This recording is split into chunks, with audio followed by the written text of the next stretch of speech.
Hola, buenos días a todos, bienvenidos. Para mí es un gusto saludarlos el día de hoy. Estamos aquí para dar inicio a nuestro seminario en el cual hablaremos sobre la telesalud y la telemedicina a la luz de la resolución recientemente expedida por el Ministerio de Salud y Protección Social. Reciban todos un cordial y caluroso saludo. Para dar inicio al seminario, quiero recordarles que este tipo de actividades que realizamos desde lo que era antes ROS Asociados, ahora RIA Smart Health, corresponde a una serie de iniciativas que busca compartir conocimiento e información con todos ustedes, que además nos interesa mucho apoyar la divulgación de diferentes temas de política pública, como lo hemos hecho en otros, no solo en estos temas de salud conectada, sino en los temas también de calidad y acreditación, entre otros. Y bueno, pues el día de hoy vamos a hablar de telesalud y telemedicina. Les recuerdo que la participación en este seminario es una participación gratuita. Tuvimos una muy buena acogida en el seminario. Tuvimos que restringir los cupos de acceso. Entonces, pues, como siempre ustedes saben, nosotros grabamos los seminarios. Este seminario está siendo grabado y posteriormente será distribuido o ubicado en el canal de YouTube y en los diferentes canales de información o de redes sociales que tenemos nosotros habilitados para la divulgación. Voy a dar inicio a compartir mi pantalla. Y bueno, hace unos pocos días el Ministerio de Salud y Protección Social expidió la resolución 2654, la cual encuentran ustedes adjunta en este seminario. Si ustedes revisan el panel de control de la aplicación, allí van a poder ver que pueden acceder a algunos archivos que vamos a colocar, puntualmente este de la resolución 2654 para quienes aún no la han obtenido. Y vamos a entrar en materia. El seminario no será certificado, como saben, esto es un seminario de divulgación, no será certificado. Y bueno, agradezco mucho a todos los que están ya conectados. Y quiero arrancar por esto. Hace un tiempo hicimos un cambio estratégico de la razón social de la empresa. Si ustedes, algunos de ustedes que ya nos conocen, recuerdan, nos llamábamos ROSO Asociados. Desde hace 4 años venimos liderando el Congreso e-Salud, el Congreso de Salud Electrónica, o en el cual analizamos las perspectivas, las realidades y todos los beneficios del uso de las tecnologías de información y comunicaciones en el sector de la salud, no solo en Colombia, sino en América Latina. Y a raíz de eso y de un reinventarnos y reconocer que en el uso de las TIC hay unas grandes oportunidades para que la atención de los pacientes sea mejor, para que las personas seamos mejor atendidas en el sector de la salud, decidimos hacer un cambio estratégico. Ese cambio estratégico es a partir de abril de este año, nos llamamos RIA Smart Health, conservamos el ROSO Asociados, pero realmente el concepto nuestro es salud inteligente, o bueno, desde el punto de vista de lograr el mejor uso de estas tecnologías. Hemos sido certificados hace un par de meses por HIMSS. HIMSS es uno de los organismos internacionales más reconocidos en el mundo en los temas de salud conectada. Fuimos certificados como la primera empresa en Colombia avalada por ellos para apoyar los procesos de transformación digital en instituciones de salud. Y en esa lógica de ayudar esos procesos de transformación digital es que nos encontramos hoy aquí. ¿Qué estamos haciendo nosotros en Smart Health? Estamos desarrollando 3 importantes líneas de negocio. Una que son las decisiones basadas en datos. Estamos ayudando a organizaciones, aseguradores, prestadores, entidades de gobierno, proveedores de la industria e incluso asociaciones de pacientes en usar mejor los datos que ellos tienen, o que cada uno de ustedes tenga, o los datos que están en fuentes de datos abiertas o fuentes externas para lograr hacer que la información se vuelva ventaja competitiva, para lograr proveerles a ustedes información estratégica que se convierta en ventajas competitivas. El segundo eje de trabajo se llama ampliando el horizonte del cuidado. Trabajamos a través de estrategias, herramientas y tecnología para que los usuarios se conviertan en gestores de su propio riesgo. Ahí tenemos una gran variedad de herramientas, estrategias que hemos venido desarrollando con varias organizaciones del sector salud en Colombia y afuera. Y finalmente, la automatización de procesos. Identificamos hace un tiempo que en la industria y en otros sectores de la economía se usan tecnologías que ayudan a que sean más eficientes sus procesos, en procesos repetitivos. Lo que estamos haciendo en Smart Health al respecto es acompañar a las organizaciones de salud y ayudarlas a adoptar estas tecnologías en procesos repetitivos para que con el conocimiento y toda la experticia que hay desde la industria se pueda mejorar los procesos de atención en salud. Vamos a entrar en materia, ya dimos suficiente tiempo para el preámbulo. Yo quiero invitar hoy a que se una, Carlos, no sé si ya te están viendo, yo es que como soy la presentadora no los veo, a Carlos Rosso. Carlos es desde hace unos días, unas semanas, el director de tecnología, el Chief Information, el Chief Technology Officer de RIA Smart Health. Eso significa que es el gerente de proyectos de tecnología de la organización. Carlos, quiero darte la bienvenida, estoy muy contenta que hagas parte de este proceso y además de este webinar el día de hoy, me gustaría que nos cuentes un poco sobre tu experiencia antes de que entremos en materia. Hola, buenos días. Como bien dijo Sandra, mi nombre es Carlos Rosso, llevo muchos años trabajando en aplicación de tecnología en distintos sectores y los últimos 4 años con el Gobierno Nacional y en particular con el Ministerio TIC, tanto en emprendimiento como manejando la transformación digital del gobierno desde el ministerio.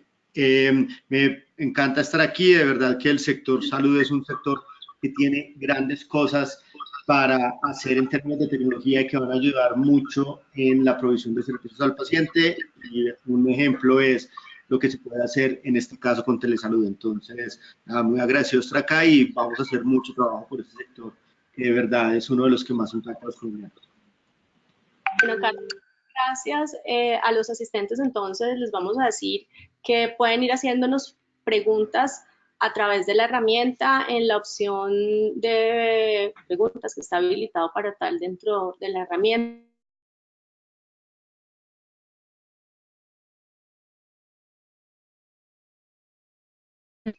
Establece disposiciones para la telesalud y la telemedicina en el país. Yo creo que era una deuda que estaba pendiente en el sector porque ya se venían prestando servicios de telemedicina con una normatividad, obviamente en un marco normativo y con una ley, unas resoluciones relacionadas, pero donde algunos elementos de la telesalud y del uso de las tecnologías de información y comunicaciones estaban un poco en el aire.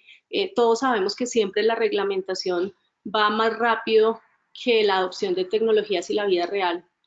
No sé tú cómo veas eso, Carlos.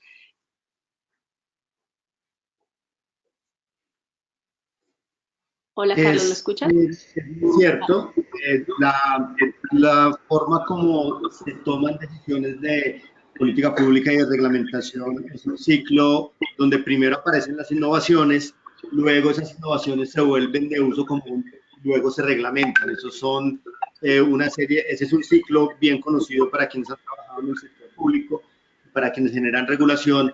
El principal problema que tenemos hoy en día es que la velocidad de adopción de la tecnología ha hecho que sea mucho más obvio que se necesita regulación más rápido de lo que se hacía antes. Entonces, no tenemos por qué tenerle miedo al uso de estas tecnologías, lo que pasa es que siempre hay un nivel de incertidumbre mientras no hay regulación, y pues claro que nos complace mucho que ya en un caso como este de Telesalud estemos empezando a ver esa regulación de parte del gobierno nacional en este caso.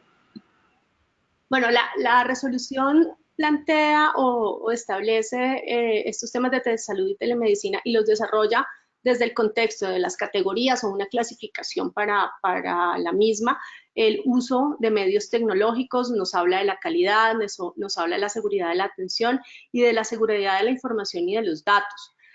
Vamos a ir desarrollando la presentación no desde el orden específico de la resolución, porque de lo que aquí se trata es que en la conversación con Carlos y en la conversación conmigo, entre nosotros dos y ustedes desde los diferentes lugares que nos acompañan, podamos analizar estos elementos de telesalud y telemedicina. Seguramente habrá muchas preguntas que no podamos contestar, pero que podemos, según sea pertinente en términos de preguntas generales, hacérselas llegar a los equipos respectivos en el ministerio. Ustedes saben que nosotros no damos respuestas puntuales a casos específicos en este tipo de seminarios. Y bueno, vamos a arrancar a hablar del asunto. El primero es recordar la definición de telesalud. Esta definición de telesalud está enmarcada en la Ley 1419 de 2010, que es un elemento importante y que enmarca todo este tema de telesalud y telemedicina. Se entiende la telesalud entonces como el conjunto de actividades relacionadas con la salud, los servicios y métodos, los cuales se llevan a cabo a distancia con la ayuda de las tecnologías de información y comunicaciones. O sea que esa es como una gran sombrilla, ¿cierto? Dentro de la cual caben diferentes elementos y bueno, ya vamos a desarrollar algunos de ellos. Desde la perspectiva de la ley y de esta resolución que estamos hoy analizando, se entienden 4 elementos como componentes de la telesalud. 1, la teleorientación. 2, todo el tema de teleeducación. 3, la telemedicina. Y la ¿Me escuchan? Hola.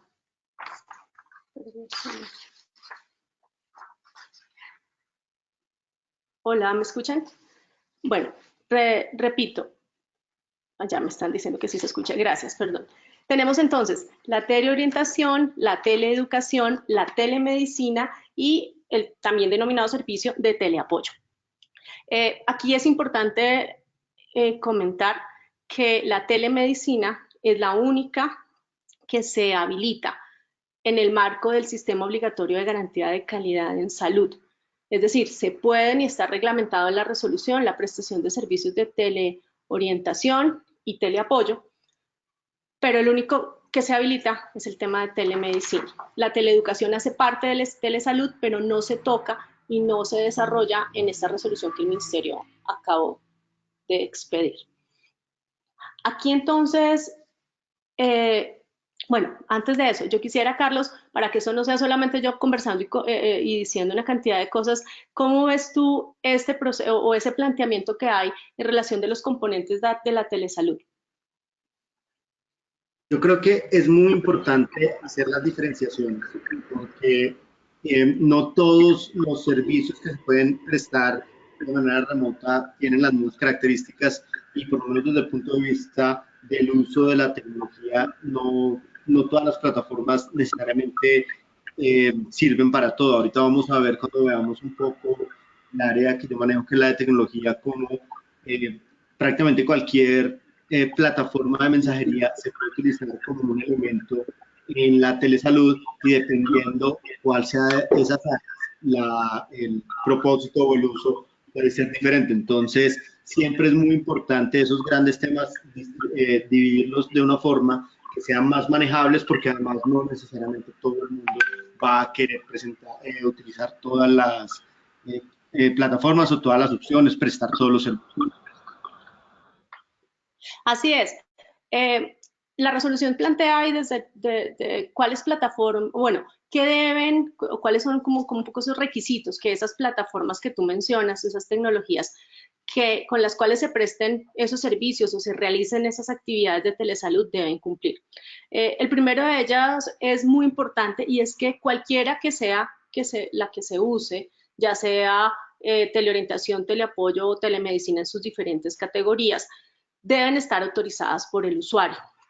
Desde la norma es reiterativa, e incluso más adelante lo vamos a ver cuando detalla el consentimiento informado que se requiere para los pacientes en el caso de la telemedicina, que el uso de la plataforma, la disposición de la VEAS Data, del tema de datos personales, debe estar explícitamente autorizada por el usuario y debe contarse con la firma, y ya vamos a ver los diferentes tipos de firma que pueden acogerse dentro de, o que deben acogerse dentro de estas plataformas. Además de eso, se debe garantizar la identificación del personal de salud que está frente al usuario siempre al inicio de cualquier contacto o cualquier interacción.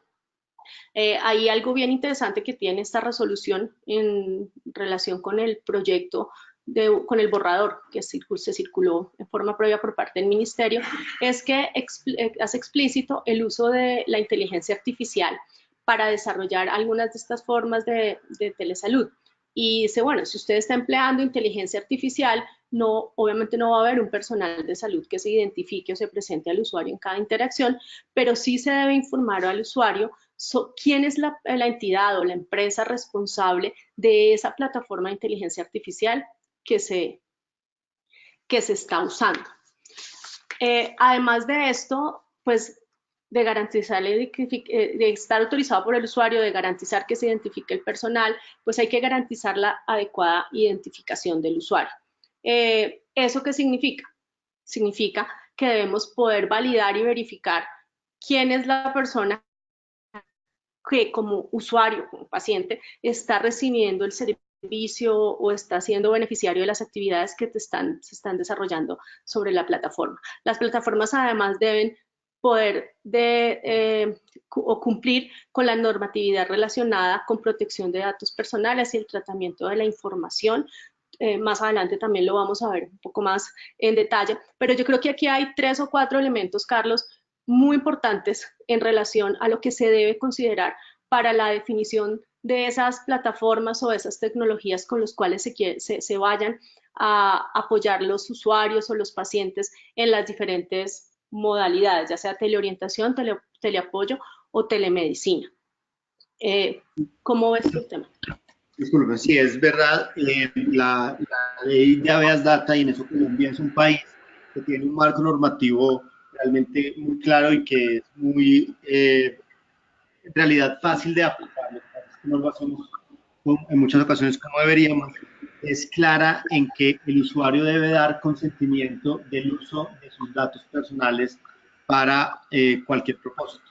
Y eso, esta normatividad lo que nos dice es que el uso de su información para propósitos de telesalud debe ser autorizado por el usuario. Eso quiere decir el cumplimiento de la ley de habeas data, es una ley, pues, la ley del 2008, también hay una ley estatutaria que nos habla al respecto. Son derechos fundamentales del usuario y como prestadores de servicios, cada una de las entidades es un custodio de esa información. Entonces es muy importante entender que es el consentimiento del usuario el que permite que el flujo de información con sus datos personales sea válido y efectivo. Eso es algo que a veces se nos olvida. Algunas veces las entidades en todos los sectores consideran que no son los custodios, sino los dueños de los datos, y es muy importante hacer esa aclaración porque los servicios solo se pueden prestar cuando haya una autorización explícita del usuario y tiene que poderse identificar de manera clara tanto el prestador como el usuario. Para eso se usan los conceptos que vamos a mirar un poquito más adelante en detalle, firma electrónica y firma digital, que son mecanismos para garantizar que la información que se maneja fue la que dichos usuarios efectivamente, o la información que se guarda, perdón, fue la que dichos usuarios manejaron y aprobaron en el momento de prestar el servicio. Muy bien. Entremos en materia en este aspecto de ese consentimiento informado para del paciente o su usuario o su representante para las actividades de telesalud y telemedicina. Antes de empezar a hablar, y quisimos traerlo de esta forma, antes de empezar a hablar de los usos tanto de la teleorientación, el teleapoyo o la telemedicina, tener muy claro este marco, tanto desde el punto de vista de los datos del usuario, de quien presta el servicio, como tú lo mencionabas, y la existencia explícita que habla de que habla la norma sobre un consentimiento informado. Creo que ahí tenemos un trabajo muy grande desde el sector salud. Yo no sé desde tecnología, ya tú nos lo dirás ahora después de ver este slide, porque en el sector salud, si bien para los diferentes procedimientos que se realizan a los pacientes, se debe o se solicita, se debe y se supone que se solicita un consentimiento informado, muchas veces ese consentimiento es simplemente un consentimiento firmado, donde no necesariamente el paciente o su representante tiene un nivel de entendimiento sobre lo que significa ese procedimiento al que va a ser sometido. Aquí en este tema de la telesalud y la telemedicina, la resolución plantea en el artículo 7 que quien sea responsable de esas actividades, ya sea de telesalud o telemedicina, porque hago diferencia, porque telesalud enmarca básicamente teleorientación y teleapoyo, que vuelvo y repito, no se habilitan, y telemedicina sí se habilita. Pero en cualquiera de los casos se debe ese consentimiento para los casos que aplique, dice la resolución, pero igual debe contener o debe informar primero cómo va a funcionar la atención, debe describir y explicar cuál es el alcance de la atención que va a tener el paciente, que, hacer énfasis o explicar los riesgos y beneficios, las responsabilidades de parte y parte, tanto del usuario, el paciente, como quien está proveyendo la tecnología o prestando el servicio, todas las condiciones y las políticas para manejo, privacidad y confidencialidad de la información, los temas de datos personales que estamos hablando ahora, los protocolos de contacto que se requiera, las condiciones para la prescripción. Vamos a ver más adelante que los servicios de telemedicina, desde un par de ellos, de dos categorías específicas de telemedicina, los profesionales de la salud podrán prescribir intervenciones, o generar órdenes médicas y prescribir obviamente medicamentos. Y aquí pues hay un tema muy importante de consentimiento informado en relación con esto. Los procedimientos a seguir en caso en que se presenten situaciones de emergencia con el paciente, qué pasa si falla la tecnología, ¿cierto? ¿Qué pasa si estamos haciendo una consulta virtual y entonces se cae la tecnología? ¿Cuál es el paso a seguir como usuario y tener la claridad como prestador del servicio? ¿Qué pasa también con los riesgos? ¿Qué riesgos hay para temas de confidencialidad y demás durante esas consultas? Ese consentimiento informado debe o es parte, se debe dejar constancia en la historia clínica de la persona, ¿cierto? Y la persona puede o declarar, o mejor dicho, puede a través de firma digital, firma electrónica o firma manual, declarar que comprendió esa información. Yo quiero un poco que hablemos en este momento, Carlos, si te parece, sobre el tema de firma digital y firma electrónica. Yo sé que eso amerita todo un webinar, no solo más allá de la conceptualización, desde el tema técnico y de articulación en los procesos ya y el uso de las plataformas, pero ¿dónde están las diferencias? ¿Cómo una o cómo la otra en términos generales? Bueno, yo lo voy a tratar de explicar de una manera muy sencilla para no entrar en aspectos técnicos tan detallados.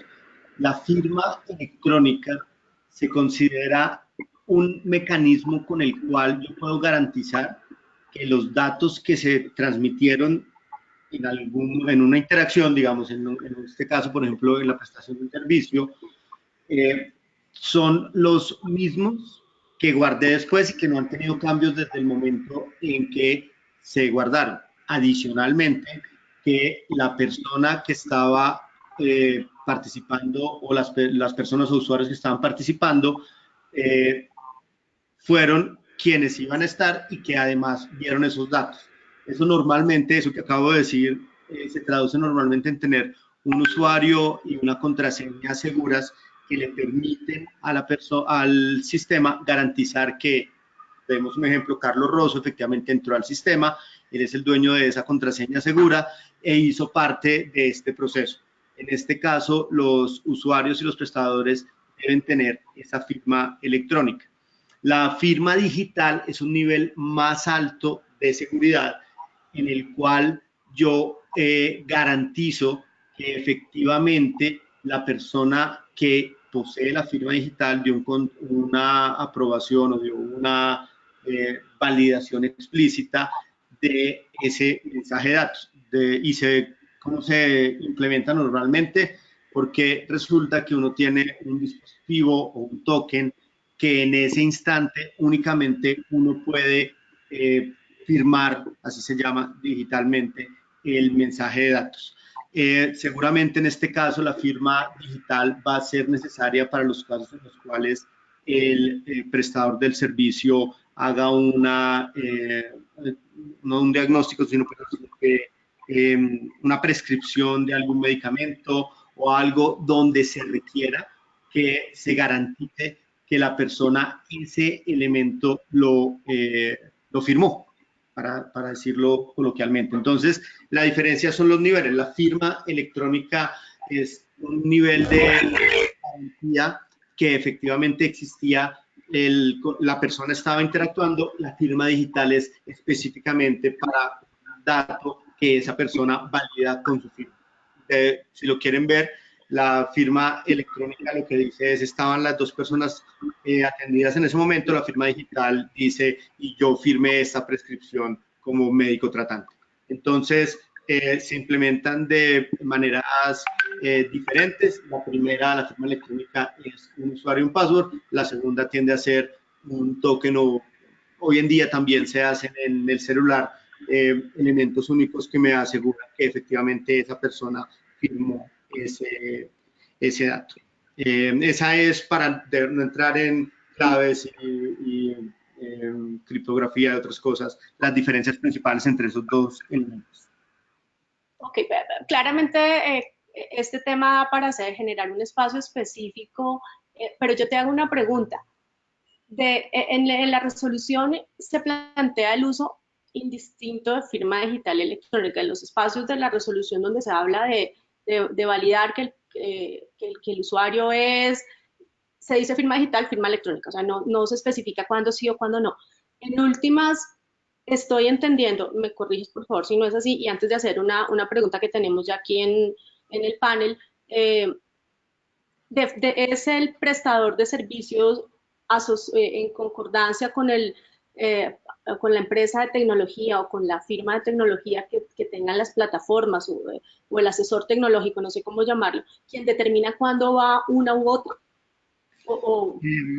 No, digamos, antes de dar esa respuesta en particular, creo que es importante mencionar algo que dice también la resolución en el artículo 22, y es que el prestador de servicios es el responsable de que todo funcione. La plataforma tecnológica o las plataformas o el prestador de servicios tecnológicos que el prestador de servicios de salud utilice, tiene que proveer los servicios con base en la línea que dé el prestador de servicios de salud. Por ende, el responsable de garantizar el manejo de datos, de que haya seguridad de ellos, de que haya confianza, es el prestador de servicios de salud final.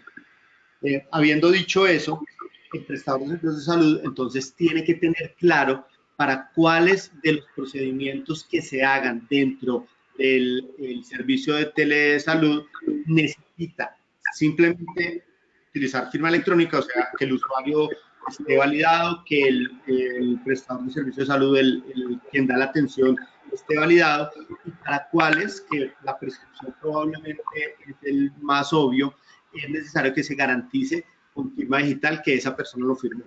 Como lo deja abierto el decreto, y en general como en el borrador de los servicios ciudadanos digitales, que es un concepto más amplio de prestaciones de servicios desde el gobierno, se ha venido manejando, es que hay diferentes niveles de garantía. En este caso, nosotros aquí hablamos que la telesalud utiliza niveles o altos o muy altos, el alto siendo la firma electrónica, el muy alto siendo la firma digital, y que lo que debe hacer el prestador de servicio de salud es definir si el servicio que está prestando requiere que haya una firma digital o la firma electrónica es suficiente. También lo dice la, la resolución, pues que la validez de estos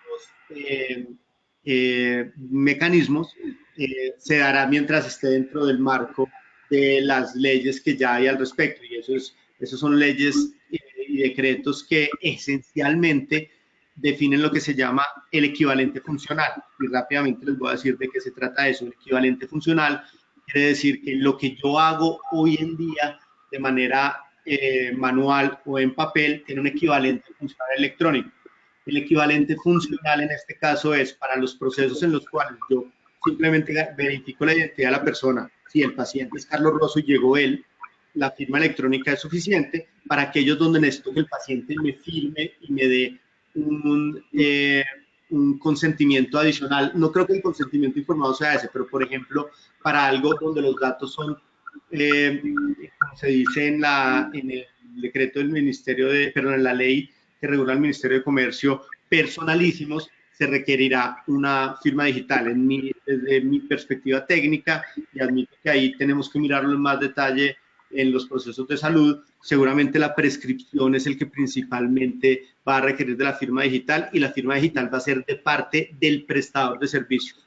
Si al usuario se le va a pedir una firma digital, se estaría generando una barrera de acceso que puede ser importante, y en todo caso con ellos creo que la firma electrónica, es decir, el usuario y el password, es suficiente. Ok, perfecto. Hay muchas preguntas en este momento.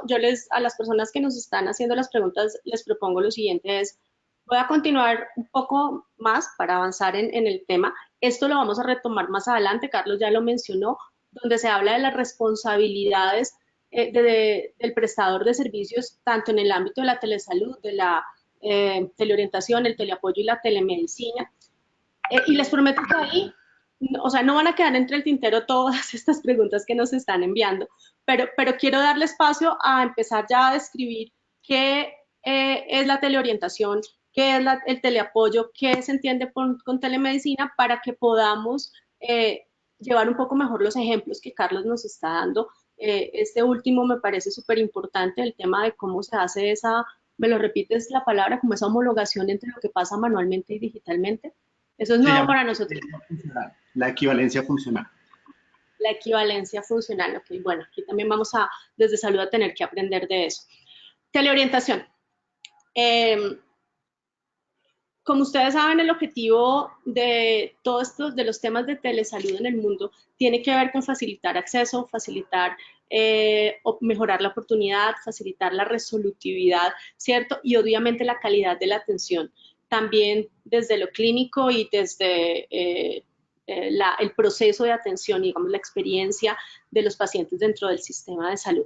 En el marco de esta resolución, la teleorientación es aquella actividad que a través del uso de tecnologías de información y comunicaciones, del uso de TIC, provee información, consejería o asesoría al usuario en cualquiera de los componentes que nosotros conocemos de la promoción de la salud, la prevención de la enfermedad, el diagnóstico, el tratamiento, la rehabilitación y todo el enfoque y la parte de paliación, es decir, en todo el ciclo de la historia natural de la enfermedad, cabe cabe la teleorientación, entendida como ese proceso en el que se usan tecnologías de información y comunicaciones para informar, proveer consejería o asesoría a los pacientes.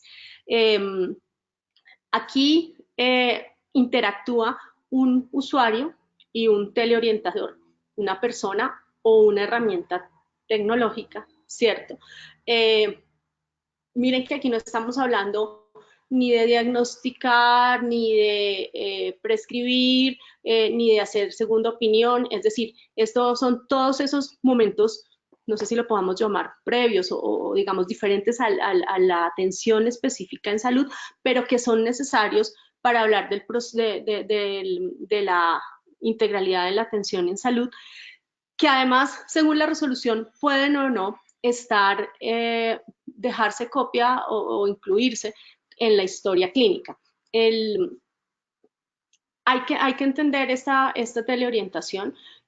Bueno, además, si el usuario lo solicita, se le debe entregar copia de la teleorientación, es decir, debe haber allí como la trazabilidad y poderle decir, como cuando uno interactúa con un bot, con un chatbot del banco, que al finalizar le mandan a uno al mail la transcripción de toda la conversación. Esto es algo aquí también que se plantea si el usuario lo solicita, pero además que puede no involucrarse o entenderse como parte del apoyo como parte de la historia clínica. Claramente no se entiende como una prestación de servicios de salud en el marco de ser una actividad o un servicio que se tiene que habilitar, pero sí tiene unos alcances desde el punto de vista de responsabilidad que ya lo mencionamos algunos hace un momento, pero que entraremos a ver más adelante en detalle. Aquí hay muchos servicios de teleorientación que hoy se hacen en el país, líneas telefónicas, incluso a través de algunos componentes virtuales.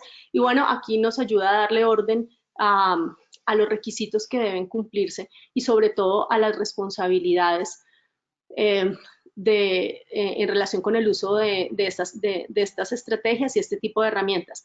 Claramente, la empresa que presta el servicio, que está proporcionando al usuario estos servicios, es la que responde en relación con el alcance de los mismos. No sé si ahí tengas algún otro comentario, Carlos, o vamos al teleapoyo. No, yo creo que vamos al teleapoyo y ahorita unimos algunas de las preguntas que hay con los comentarios generales para no olvidarnos que el enfoque de primero ver cómo funciona el proceso y luego ver cómo el apoyo a la tecnología nos va a ayudar mucho más a aclarar. Vale, entonces el teleapoyo. El teleapoyo es uno de los tipos de telesalud y en este caso es un soporte que se solicita de un profesional de salud a otro profesional de salud a través del uso de las tecnologías de información y comunicaciones. Es esa actividad de relacionamiento entre profesionales de la salud. Aquí creo que hay que hacer mucho énfasis en esa palabra, es apoyo, como el WhatsApp que le pide un profesional a otro, el apoyo que le pide un profesional a otro a través del WhatsApp para consultar qué opina del paciente, qué opina de los laboratorios, qué opina de los resultados que se dieron en las imágenes diagnósticas, pero finalmente el profesional que solicita el apoyo, es decir, el que tiene seguramente a su cargo el paciente y es por eso que está solicitando el apoyo de otro profesional, es el que es responsable de la conducta que va a determinar para el usuario. Esta es una actividad que pasa todo el día en la vida real, como yo lo veo, en el marco de las interacciones en nuestro sector salud. Pasa, bueno, telefónicamente, pasa por WhatsApp, pasa, pues obviamente, personalmente, pero es parte del día de las interacciones que están en ese proceso de atención. Igual que en la versión anterior, pues podrá o no ser parte del registro de las historias clínicas del paciente. Esos dos elementos, teleorientación y teleapoyo, entran a ser entonces regulados en esta resolución, no como servicios de salud, pero sí como actividades que usan tecnología y que tienen que cumplir con los criterios de calidad, seguridad, seguridad de los datos, seguridad de la información de los que hemos venido hablando. ¿Ibas a hacer aquí algún comentario antes de entrar a la telemedicina? No, vamos. ¿No? Muy bien. La telemedicina. La telemedicina en su definición clásica no es nueva para nosotros en el sector salud, es la provisión de servicios de salud a distancia en los componentes igual que los anteriores, promoción, prevención, diagnóstico, tratamiento, rehabilitación, prestada o realizada por profesionales de salud que utilizan tecnologías de información y comunicaciones.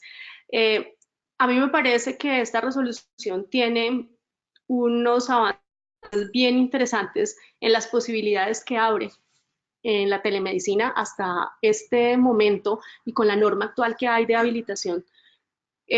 Los servicios de telemedicina se prestan desde la perspectiva de profesional de salud a profesional de salud, o sea, profesional de salud al lado y lado, Hay algunos elementos relacionados con telediagnóstico, ya lo vamos a ver más adelante, como se conoce hoy, pero ya con la resolución cambia.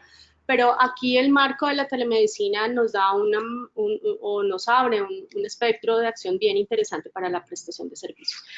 ¿Quién puede prestar la telemedicina y qué servicios se pueden prestar? Pues lo pueden prestar prestadores de servicios de salud. Y como ustedes saben, prestadores de servicios de salud incluye por definición instituciones prestadoras de servicios de salud, profesionales independientes, es decir, servicios de ambulancia y servicios de transporte de pacientes, perdón, y entidades con objeto social diferente. Esos cuatro son las definiciones, son los tipos de prestadores de servicios de salud. Cuando uno lee toda la resolución habla de prestadores de servicios de salud, no distingue entre IPS o hace referencia a otros, sino el concepto general es prestadores de servicios de salud. Pero, ¿qué le hace falta a esta resolución para saber qué servicios se pueden prestar ya en detalle? Específicamente, falta conocer la nueva resolución del Sistema Único de Habilitación. ¿Por qué? Porque esta resolución de telesalud, la 2654, refiere que los servicios de salud que se prestarán por telemedicina serán los que se establezcan en el Sistema Único de Habilitación. ¿Qué significa eso? La nueva resolución de habilitación que manifestó el ministro hace unos días en el Foro Farmacéutico de la ANDI, está ya en la oficina jurídica del Ministerio de Salud y se supone varias personas del ministerio con quien hemos podido hablar nos han manifestado que debe estar por salir en los próximos días. Es la que nos va a determinar enmarcando cuáles son esos servicios que se pueden prestar en detalle y cuáles son los requisitos que hay que cumplir en esos servicios para que puedan prestarse bajo la modalidad de telemedicina. Ustedes saben que en el sistema de salud nuestro, y como se entiende, la telemedicina es una forma, es una modalidad de prestación de servicios. Desde la resolución de telesalud sí se define que la telemedicina, quien responde es quien habilita el servicio, es decir, el prestador de servicios de salud que habilite el servicio es el que responde. Eso lo sabemos porque así funcionamos en el Sistema Único de Habilitación. Aquí claramente el que lo habilita es quien responde, no importa que las plataformas o que concurran otros terceros, otras empresas de tecnología u otros para llevar a cabo o para desarrollar esos servicios. ¿Qué tiene que cumplir quien habilite los servicios de telemedicina? Cumplir con los estándares de habilitación, ya lo mencionamos, aunque concurran para esto varias organizaciones. Tiene que cumplir y garantizar los procesos de formación, todos los procesos, todos los temas relacionados con procesos, procedimientos, el uso de las herramientas y las tecnologías que se empleen para prestar esos servicios de telemedicina, es responsabilidad de quien la habilita, que es su personal, y que el personal relacionado con el servicio cuente con esa formación y esos procesos de educación continuada. Miren que además habla de formación continua, o sea que allí hay que incluir eso en el plan de capacitación de las organizaciones. Y obviamente, pues le corresponde a la telemedicina, bueno, quien la habilite la telemedicina deberá garantizar que tiene el personal de salud con la formación y competencia, que mantiene la formación y competencia para poder desarrollar estos servicios. En este proceso de la prestación de servicios de salud en la modalidad de telemedicina, como lo mencionaba Carlos hace un rato, el prestador de servicios de salud que lo habilita es el que responde. ¿Y por qué responde? Por todo. Responde por el servicio de salud, responde por la base tecnológica, el funcionamiento y la infraestructura tecnológica que se tenga. Esa infraestructura tecnológica que se use para intercambiar la información, para conectarse, debe garantizar confidencialidad y seguridad de la información. O sea que aquí en salud nos va a tocar aprender rápidamente. No seremos, obviamente no con el nivel de profundidad de los expertos en los temas de ciberseguridad y demás, pero sí necesitamos entender esas lógicas para poder responder y para poder sentirnos tranquilos o mitigar los riesgos relacionados con el uso de estas tecnologías. El otro tema tiene que ver con el registro obligatorio en la historia clínica de las personas atendidas. ¿Quién registra? El personal de salud que realiza la actividad de telemedicina. Esto es un poco obvio, pero tal vez no era tan claro. A mí con alguna frecuencia me preguntan eso, bueno, pero ¿quién registra? No, pues tiene que registrar según las diferentes modalidades, como vamos a ver ahora, y tiene que registrar en la historia clínica del paciente. No puede registrarse en otra parte. Tiene que quedar registrado y en la historia clínica hace parte integral y se entienden actividades que van en el continuo de la atención, como cuando se registran las diferentes actividades en un paciente que está hospitalizado, lo que vamos haciendo va quedando en la historia clínica. Es de la misma forma el registro de la historia clínica, en la historia clínica del paciente de las actividades de telemedicina es de carácter obligatorio. Esta que me parece muy interesante porque plantea que la telemedicina puede ser sincrónica o asincrónica. Significa que puede ser como esto que estamos haciendo hoy, un webinar sincrónico en tiempo real, conectados, o es asincrónico cuando se hizo una parte en un momento y el que recibe o con el que se interactúa lo hace en forma posterior. Creo que un buen ejemplo del método sincrónico es este que estamos usando hoy, y el asincrónico son, por ejemplo, los correos electrónicos, ¿cierto? Que no van en tiempo real. El otro aspecto muy importante es que la resolución recalca en diferentes partes de la misma los temas relacionados con autonomía médica. Y es, señor profesional de la salud, usted es autónomo, pues en virtud de el principio de la autonomía médica, usted podrá, en el momento en que considere, decidir que el paciente tiene que ser atendido en forma personal, suspender el proceso de atención por esta modalidad de telemedicina y en esa misma autonomía hacer las prescripciones para los casos en que, en que aplique, pues, o que sea una categoría de telemedicina a través de la cual se puede hacer prescripción de medicamentos o de órdenes. Eso es bien importante porque le entrega también al médico, así como al prestador de servicios de salud le entrega la responsabilidad, le da al médico, que ustedes saben que cuando uno es una IPS tiene diferentes médicos atendiendo a los pacientes, pues cada médico tiene su principio de autonomía para poder determinar cuándo sí o incluso cuando a un paciente que aunque esté siendo atendido en estas modalidades debe hacerse una valoración en forma presencial. La norma también es clara y explícitamente manifiesta que la telemedicina no reemplaza la presencialidad, es decir, el mensaje no es que con esta resolución se quiera abolir la presencialidad, sino que es un conjunto de herramientas que van en paralelo y complementan el proceso de atención. Y lo vamos a ver más adelante, porque claramente hay muchos casos donde no aplica la atención por telemedicina. Y lo otro bien interesante es la ubicación, y es que los servicios que se habilitan para la telemedicina pueden estar dentro o fuera de las instalaciones del prestador.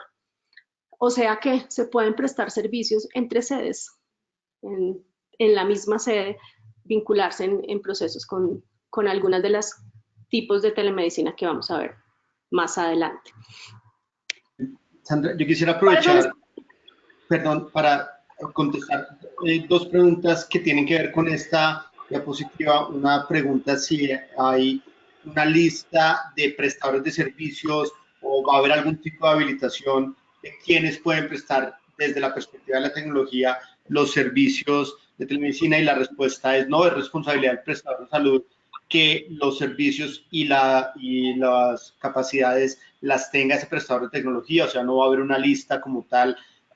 Aquí tal vez lo único es que para la firma digital hay unas entidades avaladas a nivel nacional por la ONAC, que es la Organización Nacional de Acreditación y Calidad, que define quiénes tienen los niveles de firma digital, pero de resto, como bien lo dice el artículo 21, tenemos plataformas que van desde las redes sociales hasta aplicaciones web desarrolladas con propósito específico. Entonces, no va a haber una lista de habilitación y eso hace que no se tenga o no sea relevante pedir una acreditación como tal en términos de tecnología.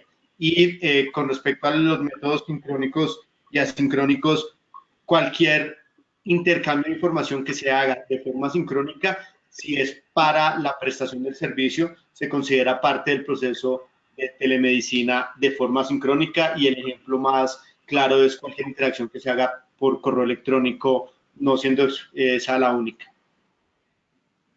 Más adelante tenemos una diapositiva donde hay algunas de las tecnologías que la resolución explícitamente menciona. Allí podemos, si quieren, ver un poco más en detalle cuáles podrían entenderse como sincrónicas o asincrónicas. Pero sí, finalmente una cosa es el prestador de servicios de salud y otra cosa es el proveedor o el prestador de la tecnología, como Carlos bien lo aclara en la pregunta que nos hace Sara sobre el tema. Bueno, vamos entonces a las categorías de la telemedicina. Son 4 las categorías que se plantean desde la resolución para esos servicios que se prestan en modalidad de telemedicina. Cuando uno ve estas 4 categorías, empieza a decir, ah, sí, esto le aplica al servicio de tal cosa. Yo espero que ahora cuando las vayamos analizando, ustedes cada uno vaya pensando, ah, sí, esto nos aplicaría para nuestro servicio de A, de B o de C. Ya vamos a hacer referencia a algunos de ellos, seguramente muchos se nos van a escapar, pero el mensaje es entender qué es lo clave en cada una de esas categorías para identificar si el servicio puede ir ahí o no. Claramente el ministerio, cuando expida la modificatoria de la 2003, nos va a decir explícitamente cuáles servicios sí y cuáles no. Pero ustedes saben que una cosa es el servicio y otra cosa son los procedimientos que enmarcan o las actividades que hay dentro de un servicio como tal en la resolución de habilitación de servicios. Telemedicina interactiva. Yo la entendí en últimas como la videollamada, ¿cierto? Como la posibilidad de en tiempo real recibir de un médico que ya me conoce, o que ya conoce al paciente, una llamada en la cual nos conectamos entre el profesional y el usuario, está en forma sincrónica y la decisión de grabar o no esa llamada y de hacer y en caso de que se grabe, esa llamada tendrá que almacenarse como parte integral de la historia clínica, la toma el prestador de servicios. Esa medicina interactiva creo yo que es una de las más revolucionarias. O sea, algunos me dirán, no, pues eso no es revolucionario porque eso se viene haciendo en el país, pero es revolucionario porque se acepta como una práctica que va a ser pagada con la plata de la UPC y que se incluye dentro de las coberturas de los servicios y los tipos de servicios que se pagan con plata del Sistema General de Seguridad Social en salud. Aquí creo que el tiempo real es fundamental, ¿cierto? Y bueno, no sé, Carlos, si tú frente a este tema, bueno, aquí hay algo bien importante, la responsabilidad. El profesional de salud es quien asume la responsabilidad del diagnóstico, del concepto que le da al paciente, del tratamiento que le decida o de las órdenes que le prescriba.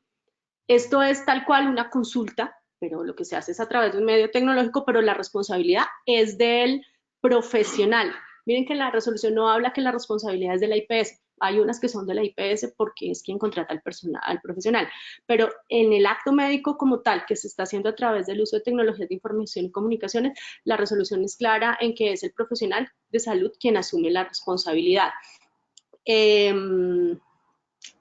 ¿Cómo ves? ¿Algún comentario sobre ese tema de interactiva, Carlos, o los explico todos y me interrumpes o me complementas?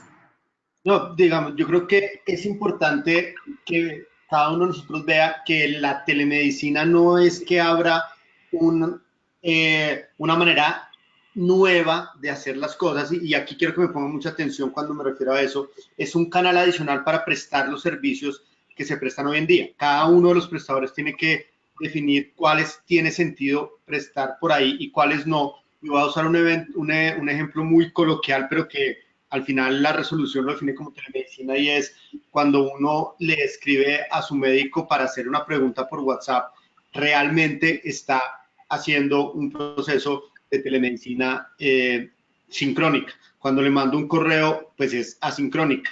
Pero no es que la resolución se esté inventando una nueva manera de atender pacientes, sino que está llevando a un canal, que es el canal digital y el canal remoto, la prestación de sus servicios. Pero si quieres, cuando haya ejemplos, podemos ver un poco más cómo De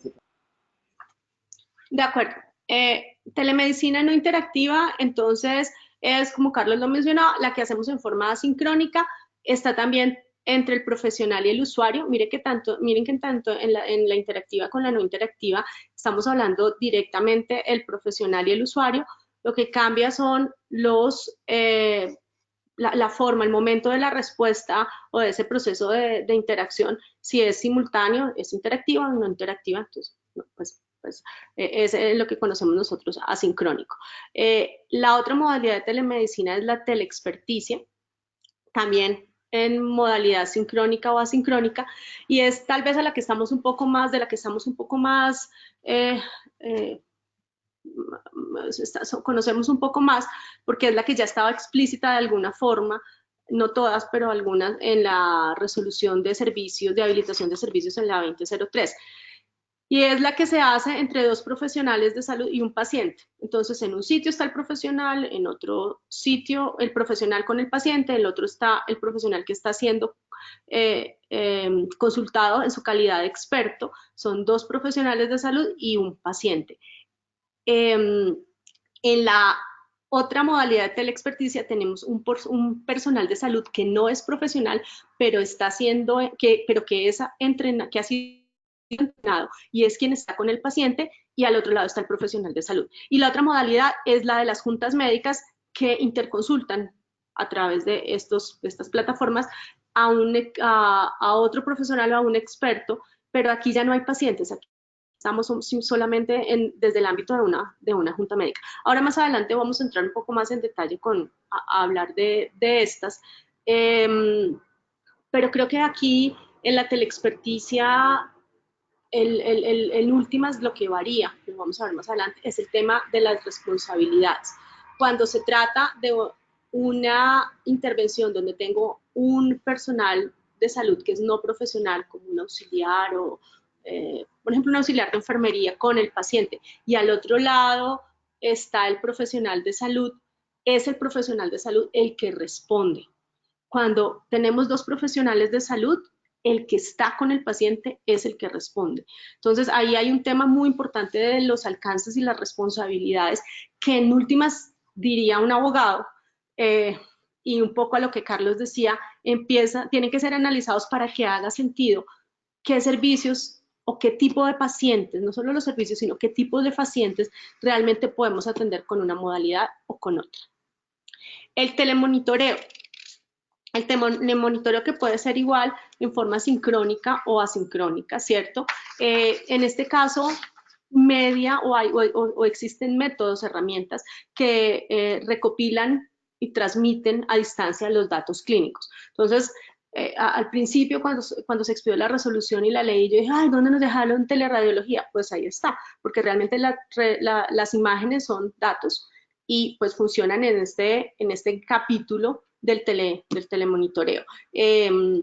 Aquí es importante entender que la resolución plantea que no se entiende como telemonitoreo los servicios o el monitoreo que se realiza entre servicios ubicados en la misma sede. Si yo tengo mi sede aquí, piso 1 a piso 5, y ahí en ese caso no hay telemonitoreo, seguramente eso tiene que ver con el grado de requisitos que se van a incluir en la habilitación de los servicios de telemonitoreo. Entonces, cuando es en la misma sede, no hay telemonitoreo. Entre diferentes sedes, aunque sean del mismo prestador o entre prestadores, pues obviamente sí habría este proceso del telemonitoreo. Nos están llegando muchas preguntas sobre si el servicio, si sí aplica, no aplica o demás. Vamos en un rato o vamos a ir aquí, sé que Carlos ya está viendo algunas, yo también voy a ir mirando algunas para irlas respondiendo, pero las que son específicas, pues les pido que no nos las hagan, porque no vamos a poderlas responder ni por tiempo ni pues porque es la idea del webinar. Miren que aquí algo bien importante, la prescripción de medicamentos, porque cuando se hablaba de orientar a un paciente, ya cuando se habla de diagnosticar o de hacer un control al paciente, un elemento importante no son solo las órdenes médicas que se derivan, sino también la prescripción de los medicamentos, el riesgo y el control que esto significa. La resolución es explícita en definir que se podrá usar que solo las categorías de telemedicina interactiva, ¿se acuerdan la que vimos que es paciente con médico por videollamada? O teleexperticia sincrónica, paciente con profesional de salud y al otro lado profesional de salud, son las que pueden, a partir de las cuales se pueden derivar medicamentos. Claro, el que prescribe es el médico, es el médico, el profesional de salud que esté legalmente, puede ser el odontólogo, puede ser también el optómetra, que están legalmente habilitados para hacer prescripción de medicamentos, pero son explícitos para ese contexto. Es decir, yo no puedo, a partir de un proceso de telemedicina no interactiva, ¿se acuerdan que es esa que no es, que es asincrónica? No le puedo mandar por correo electrónico la prescripción al paciente. Yo lo puedo prescribir si lo tengo en tiempo real conectado en la videollamada. Ahí le puedo prescribir. ¿Qué habla aquí? Que podrá, o bueno, que hay que garantizar obviamente la firma electrónica o la firma digital del profesional. Ahí la resolución habla de lo, vienen los temas que Carlos mencionaba antes, que pues se analizará ya en detalle en cada caso y cuando estén los requisitos de habilitación, pero no permite, bueno, pero finalmente este proceso de prescripción de medicamentos no tiene alcance a los medicamentos de control especial que se prescriben cumpliendo los requisitos de la resolución 1478-2006, es decir, todos estos de medicamentos que tienen control del fondo de estupefacientes, pues claramente no se pueden prescribir bajo esta modalidad hasta este momento, porque pues él tiene que cumplir con los requisitos de la resolución 1478. Algo bien importante, las órdenes médicas que se deriven de la atención de telemedicina se entienden como soporte para trámites de autorizaciones cuando así se requiera. Eso me parece fundamental. ¿Por qué? Porque no, mejor dicho, de entrada dice, mire, si un médico realizó una consulta, una atención a un paciente a través de telemedicina interactiva, prescribió o hizo una prescripción de medicamentos, hizo órdenes médicas para unas terapias, ya se entiende que esa prescripción y esas órdenes que se generan en el proceso de telemedicina, que además estarán electrónicas, ¿cierto? Porque es que uno no tiene telemedicina con historia clínica manual, o sea, aquí, ahí es parte integral de la consulta, esas órdenes derivadas de la atención de telemedicina que traen la firma, ya están validadas por el médico, se entienden que es la orden como tal y no se debe pedir por parte ni de la IPS ni del asegurador o de terceros que tengan ningún tipo de transcripción, o sea, ya es la orden como tal y ya se entienden como un elemento para que empiece el proceso de órdenes médicas, perdón, el proceso de autorizaciones que corresponda. O sea, no significa que esas son órdenes que no van a ser autorizadas, tendrán que seguir el proceso de autorización, pero no necesitan que vuelvan a ser transcritas por la IPS ni por nadie y que el médico lo vuelva a firmar en físico. Eso es un desafío bien importante, porque lo que venga allí con la firma digital, pues ya se entiende, o con la firma electrónica, ya se entiende que es una orden válida para dar continuidad al proceso administrativo sin entorpecer la parte ni generar reprocesos en la parte clínica. Finalmente, bueno, no, finalmente no. Volviendo un poco al tema de los tipos de telemedicina, tenemos entonces telemedicina interactiva, no interactiva, teleexperticia y telemonitoreo. En la interactiva, el médico que está viendo al paciente responde. En la no interactiva, el médico que está dando la respuesta al paciente, aunque sea en forma asincrónica, responde. En la teleexperticia, el médico que está a cargo del paciente responde, ¿cierto? En el caso de teleexperticia con dos profesionales de salud, un profesional tiene, el médico general está con el paciente y el especialista está al otro lado, la información de la historia clínica y de las actividades que se realicen con esos pacientes deben quedar consignados en la historia clínica y debe consignarse la opinión del especialista o de la persona a quien se está consultando como experto en la historia clínica, pero el responsable del tratamiento y las decisiones del paciente es el médico que tiene el paciente al pie. En el caso de teleexperticia, cuando tengo por personal de salud que no es profesional, un auxiliar de enfermería con el paciente, y al otro lado tengo el médico general o experto o especialista, pues el que responde es el médico experto o especialista, porque él es el que responde por haber decidido una conducta, por haber hecho ese proceso de esa consulta o esa valoración que se tenga con el paciente. En el caso de, bueno, de una junta médica, eso es más fácil aún, porque la junta pide una interconsulta, una opinión, pero realmente las decisiones que se deriven de allí son responsabilidad de la junta médica. En el telemonitoreo, pues obviamente el prestador de servicios de salud que habilita el servicio es el que responde por lo que sucede en ese proceso. Allí va a haber mucha tela para cortar en lo que tiene que ver con telemonitoreo, porque hay diferentes procesos hoy que existen en el país en que, por ejemplo, se le entrega un dispositivo médico al paciente para que el paciente recoja la información en una planilla, los datos, o descargue la información de ese dispositivo que está usando.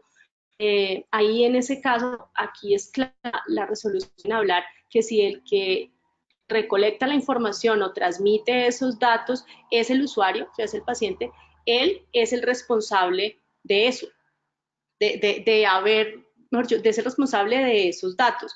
Obviamente, el profesional de salud o la IPS deberá generar los mecanismos para verificar cómo es que está haciendo esos procesos, pero en últimas deberíamos tender a que eso vaya totalmente en línea, no que haya esos procesos aún manuales dentro de la línea de este tema del telemonitoreo, pero mientras se haga así por las diferentes condiciones tecnológicas, el usuario es el que es responsable de eso y la IPS, el prestador de servicios de salud debe verificar cómo se están adelantando esos procesos. Esas son las cuatro modalidades o categorías de la telemedicina. Pues dan espacio para muchas cosas. Yo creo que esperando con ansias la resolución de habilitación de servicios, pero para mí es claro que temas como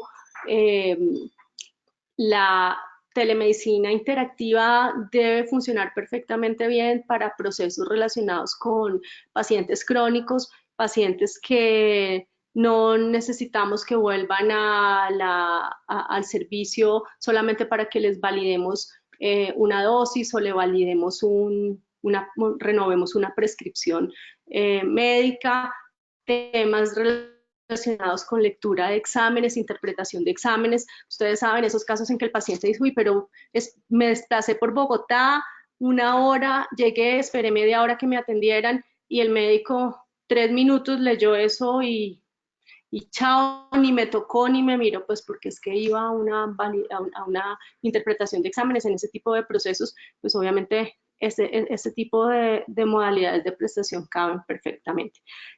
¿Tú tienes aquí algo que agregar, Carlos, o nos vamos a hablar de las plataformas tecnológicas? No, yo creo que podemos dar el paso de una vez a las plataformas. Ahí se van a tocar algunos de esos temas.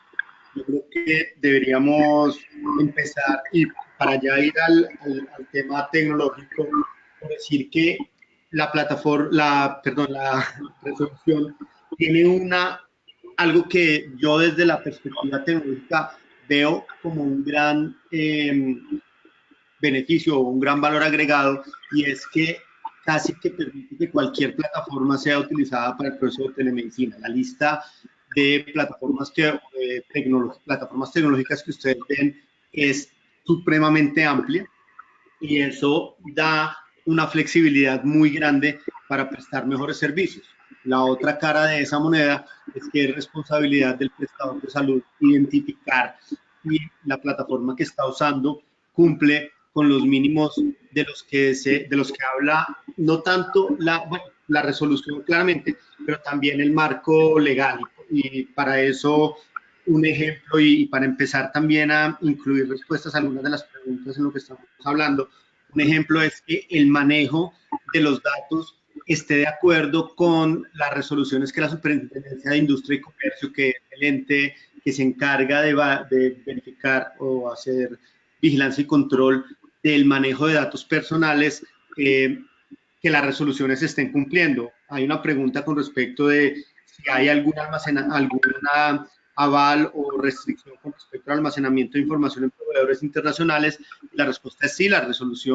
La circular, número 2 del año pasado de la SIC dio una lista de características que deben tener los proveedores y listó algunos de los países los países que a su juicio y en ese momento cumplían con esas características. Eso incluye la mayor parte, si no todos los países que prestan servicios de almacenamiento en la nube, donde están las plataformas líderes. Incluso después se añadió a los Estados Unidos, que no estaba en la lista original. Entonces, esa validación le toca hacerla al prestador de salud. Otra ventaja que da esto, y también uniéndolo con otra pregunta, es si yo en la plataforma tengo una manera de mostrar continuidad de un procedimiento, no tendría que pedir consentimiento informado cada vez que tengo una interacción con el paciente, sino que lo puedo hacer para el procedimiento completo, porque tanto la trazabilidad como el hecho de que haya identificación del usuario y del proveedor es suficiente para mostrar que el consentimiento informado se dio sobre todo el procedimiento y no tiene que hacerse en cada uno de los puntos de contacto. Eso es otra ventaja que da el uso o la amplitud de las tecnologías que se están usando y que se une con las responsabilidades que tienen los prestadores para el uso de las plataformas tecnológicas, que es el artículo 22. Yo creo que el Ministerio hizo un buen trabajo en al menos la parte de tecnología, unirla en un capítulo claro dentro de la resolución. Asimismo, creo que es muy importante tener en cuenta que la responsabilidad en que los datos que se transmiten sean de calidad sigue siendo del prestador del servicio de salud. Aquí hay un par de preguntas acerca de el registro en la historia clínica. Es importante tener en cuenta, por lo menos desde el Ministerio TIC, se hizo la recomendación del uso de los estándares y lineamientos de interoperabilidad HL7 en la versión 2.5, si mal no me acuerdo en este momento.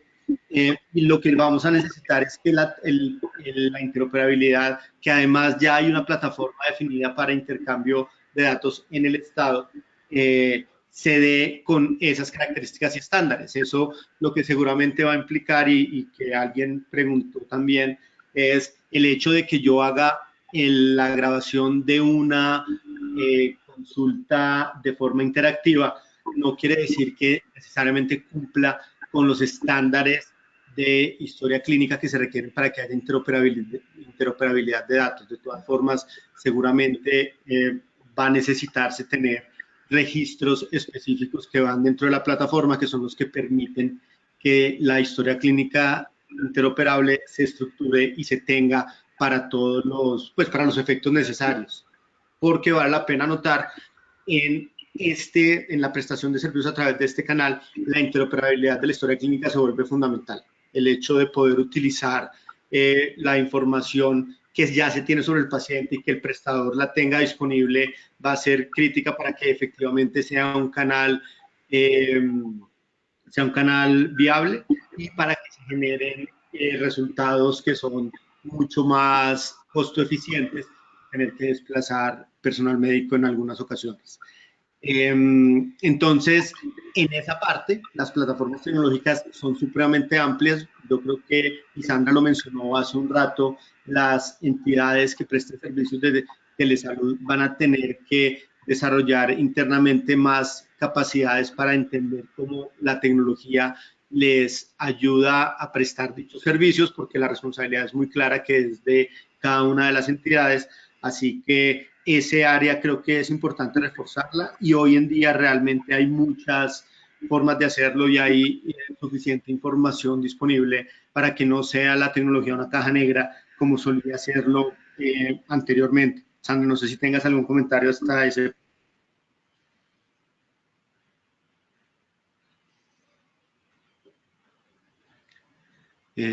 No sé, creo que perdí a Sandra, pero podemos seguir entonces hablando un poco lo que tenemos en las TIC. Es muy importante también tener en cuenta que, hay otra pregunta, perdón, la acabo de encontrar, si es necesario siempre tener firma digital para el consentimiento informado. La respuesta corta es no necesariamente. El hecho de identificar al paciente y utilizar la firma electrónica para poder decir que se tiene un consentimiento informado debe ser suficiente. El hecho de que el paciente, que yo pueda identificar a la persona de forma única y esa persona exprese el consentimiento informado es suficiente. Entonces no se deberían requerir en la gran mayoría de los casos que haya mayor nivel de conocimiento que el que da la firma electrónica. Sandra, no sé si te das algún comentario. No te escuché al final porque perdí mi conectividad un momento, pero no te escuché al final. Entonces me perdí de qué estabas hablando. Ok, no, perfecto. No, les estaba comentando que con el concepto del consentimiento informado en la firma electrónica debería ser suficiente. El propósito de la firma electrónica es poder identificar que la persona recibió la información correspondiente y que no ha habido cambios desde el momento en que la recibió. Entonces, el propósito de un consentimiento informado debería caber sin ningún problema dentro de la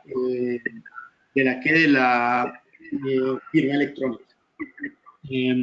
¿Qué más con respecto al tema de las tecnologías? Miren, yo quiero ser explícito y muy claro con esto.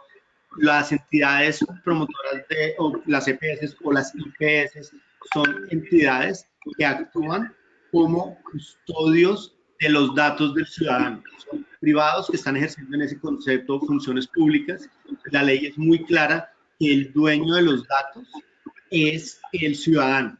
Entonces, uno de los temas que hemos tenido que trabajar en distintos sectores, no solo en el sector de salud, pero en distintos sectores, ha sido el entendimiento que ese ciudadano tiene derecho a solicitar, usar sus datos y a moverlos si los necesita mover de alguna parte a otra porque son sus datos. Entonces, es muy importante, sobre todo en estos temas de uso de canal digital, y la telemedicina es un área por excelencia donde los canales digitales se usan, que se tenga muy claro el tratamiento de la información, y la ley de habeas data lo menciona de forma explícita el artículo 24 de la resolución. El flujo de datos tiene que cumplir con las leyes actuales, tiene que permitir al usuario acceso a sus datos en todo momento, tiene que poder permitir al usuario información de quién los está usando y para qué. Y en el caso donde haya más de un prestador involucrado, que los datos fluyan de manera sencilla y para el propósito que el usuario ha designado entre los diferentes prestadores. El almacenamiento de datos solo se debe hacer para esos propósitos. Las bases de datos que se generan al respecto deben estar inscritas en la base de datos del Registro Nacional de Bases de Datos. Eso es un punto muy importante, que además la resolución que daba tiempo para hacer las inscripciones de bases de datos preexistentes, ya creo que hace un año o va a ser por lo menos 7 meses desde que se vence el plazo. Entonces es muy importante que lo tengan en cuenta.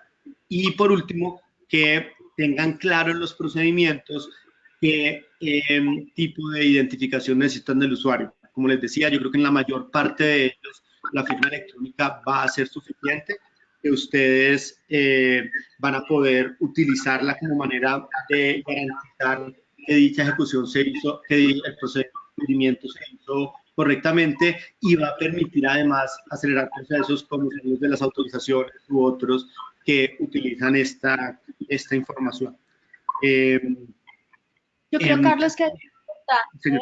es importante que el tema de las plataformas aclarar o bueno, enfatizar en algo, y es finalmente cualquier aplicación, como tú decías ahora, cuando uno ve esa diapositiva, pues ahí están, pues básicamente que casi todo lo que uno se puede imaginar, desde una app hasta un dispositivo móvil que le das al paciente para que transmita información, desde las redes sociales, bueno, y demás. No le corresponde y no va a ser el gobierno, el Ministerio de Salud, el que diga cuál plataforma sí o cuál no. Lo que el prestador tiene que garantizar es que esas plataformas cumplan con esos principios de confidencialidad, seguridad, que tenga planes de contingencia frente a fallas, bueno, una serie de temas que vendrán más desglosados dentro de la norma de habilitación, pero lo que sí es claro es que tienen que ser las plataformas que el prestador de servicios de salud le dé al paciente. O sea, uno no le puede decir al paciente, señor, mándeme su usuario de Skype y conectémonos por Skype. Por poner un ejemplo, podrá ser el Skype si uso ese textualmente porque además me lo están preguntando, pero a lo que voy es, tendrá que ser con plataformas que pueda que ya el usuario las tenga, pero tienen que estar organizadas, estructuradas, no sé cómo me ayudas, Carlos, para poderlo explicar desde el punto de vista tecnológico, pero tienen que ser las que provee el prestador de servicios. ¿Sí? Ahí voy a hacer una aclaración para que sea claro el concepto de provisión. La provisión no quiere decir que yo no pueda usar mi usuario de Skype personal, para usar ese ejemplo, para interactuar con el prestador al otro lado, si el prestador está tranquilo que Skype, para usar ese ejemplo de plataforma, es una plataforma que cumple con lo que necesita, y si puede garantizar que ese usuario de Skype pertenece a la persona con la cual está interactuando. Debido a que en ese caso habría algunas dificultades para garantizar que mi usuario de Skype efectivamente es el mío, tiene que haber un proceso de validación previo. Seguramente será mucho más viable utilizar algunas plataformas que las provea el prestador. Sin embargo, me voy a ir al ejemplo extremo, y es una gran parte de esta interacción va a suceder por plataformas como WhatsApp. Y el WhatsApp, ¿por qué? Porque sencillamente es uno que tiene una alta penetración en la población, es una plataforma que se presta para este tipo de servicios y que tiene altos estándares de uso y de protección de datos a nivel mundial. Entonces, tratar de en algunos casos que el usuario utilice una plataforma diferente va a ser un desgaste alto para el prestador. Seguramente el costo-beneficio en hacer eso no va a darle. Por eso lo importante es que el prestador tenga claro que sea la plataforma que quiera utilizar, tiene que poder garantizar que la persona que está al otro lado es la persona que dice ser, que la característica del almacenamiento y la transferencia de datos se hace de manera segura y que al final va a poder guardar esos datos. Entonces, cosas como las plataformas gratuitas de algunos servicios que no me permiten a mí hacer procesos como el grabado de llamadas, seguramente no van a ser una opción real para el prestador. Pero eso es lo que cada prestador, para sus procesos, va a tener que definir. Lo que sí es muy importante tener en cuenta es que en los procesos de apropiación de tecnología, uno siempre le recomienda a las personas, en este caso a los prestadores de los servicios de salud, que minimicen el que sus usuarios tengan que apropiar tecnologías nuevas cuando ya haya una tecnología viable que estén usando. Simplemente porque el reto es muy grande. Pero al final es una responsabilidad del prestador de salud, y va a tener que garantizar que sea la persona, que la transmisión de datos sea de calidad y garantizable, que haya trazabilidad y que pueda guardar los datos correspondientes. Ok, muy bien. Ahí en la diapositiva que están viendo, recogemos varios de estos elementos que ya menciona Carlos, el tema de autenticidad de la persona, la integridad, la disponibilidad, la fiabilidad de la información, evitar obviamente la suplantación, la alteración, la pérdida, la suplantación del usuario, que se altere la información, la pérdida de confidencialidad o el acceso indebido a la información. Todo esto es responsabilidad. O sea, son aspectos relacionados con calidad y seguridad de la información y de los datos, que es responsabilidad del prestador que habilita el servicio. Con las plataformas tecnológicas que disponga, que podrán ser entonces estas que ya muchos tenemos, pero que corran sobre esos elementos complementarios que hacen que efectivamente se garanticen los principios que antes mencionábamos sobre calidad y seguridad de la información. Insistentemente nos aparece el tema de tratamiento de información y retomo algo que Carlos ya mencionó y es en relación con la interoperabilidad. La resolución habla que todas estas plataformas y servicios que se usen tienen la obligación de ser interoperables según la normatividad que esté vigente y que esté disponible, pues que esté vigente al país, en el país.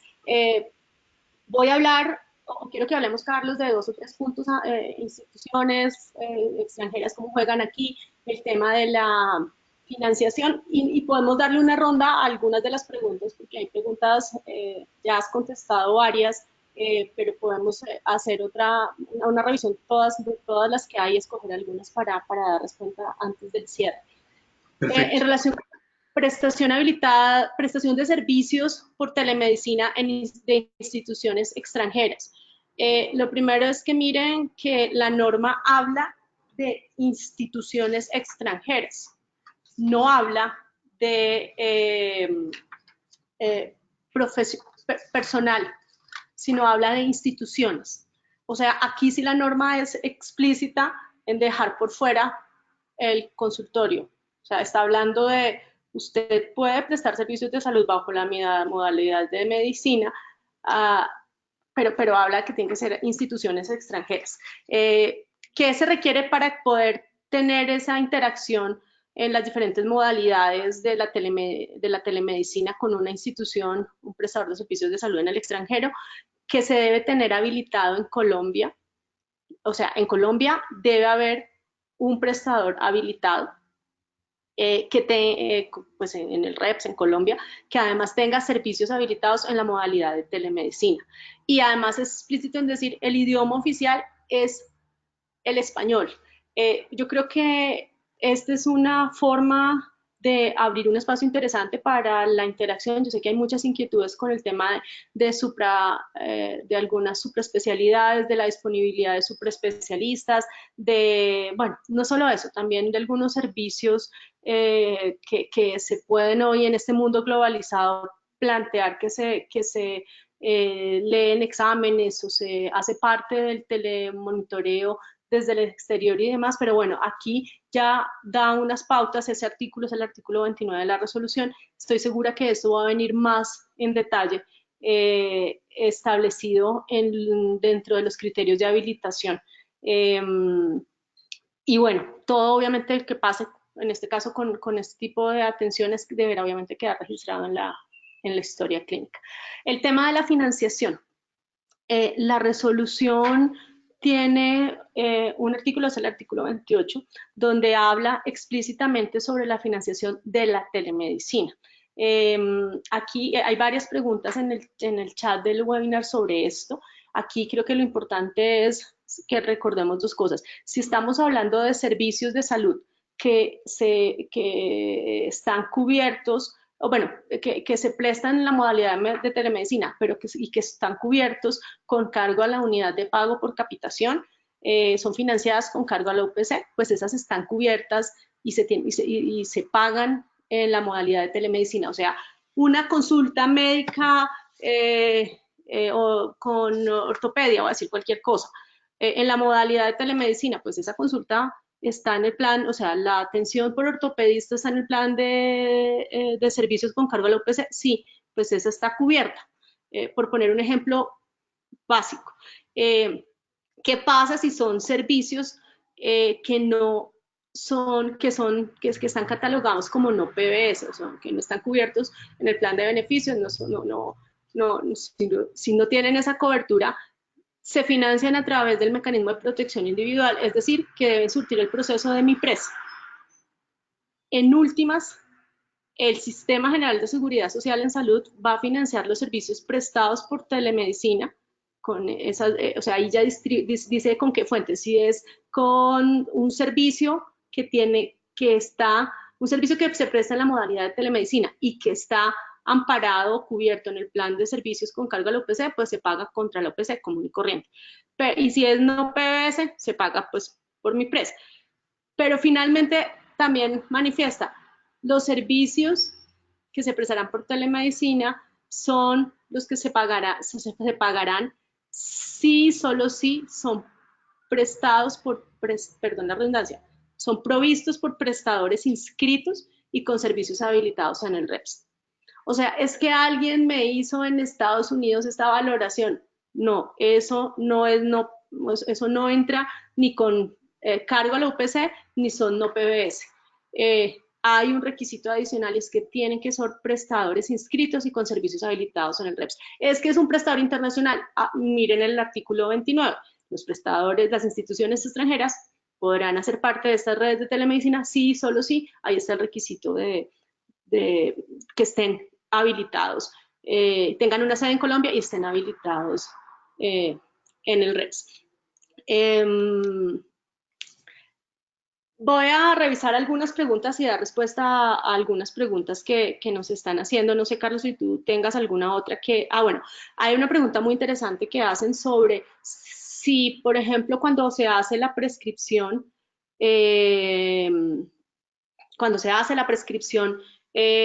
en la modalidad de telemedicina interactiva, se puede mandar un correo electrónico después con la prescripción. Claro que sí, o sea, yo creo que también se abre un espacio, la norma no lo dice explícitamente, pero para garantizar la continuidad, el adecuado entendimiento, la trazabilidad, bueno, todos los atributos que se requieren en términos de seguridad y calidad de la prestación de servicios, yo creo, Carlos, que uno puede usar